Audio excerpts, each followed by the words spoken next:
Okay, இங்க வந்து எனக்கு ஒரு அப்ரூவல் சென்ட் ஆகுது எனக்கு. நான் வந்து நான் நல் பேலோட வச்சு நான் பாருங்க இங்க எவ்வளவு தரம் பாருங்க. அந்த ஆர்கனைசேஷனுக்கு ஏத்த மாதிரி நம்ம காட்டணும் அந்த இம்பாக்ட. நான் வந்து சென்ட் பண்றேன். எனக்கு இங்க வந்து நல் ரெக்வஸ்ட் நிறைய போகுது. ஓகேவா, எனக்கு இங்க நிறைய போகுது. இங்க பாத்தீங்கன்னா எனக்கு வி டிடன்ட்னு சொல்லிட்டு இங்க ரெஸ்பான்ஸ் வந்துடுச்சு. பட் இங்க நிறைய போகுது. ஓகேவா, நான் நிறைய சென்ட் பண்றேன். பட் ஆனா இதோட அவுட்புட் வந்து நமக்கு இதுல என்னால இதுல காட்ட முடியாது. ஓகேவா,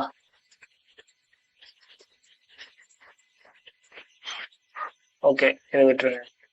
ஸோ உங்களுக்கு இதோட அவுட்புட் வந்து இதுல காட்டுறேன். என் மொபைல்ல தான் இதோட அட்டாக்கே நடந்தது. ஸோ அதனால நான் என் மொபைல்ல காட்டுறேன். இது என்னோட ஐபோனு. இதை நான் அட்டாக் ஸ்டார்ட் பண்ணதுக்கு அப்புறம், ஸ்டார்ட் பண்ணதுக்கு அப்புறம் நீங்க நோட்டிபிகேஷன் வரும் பாருங்க.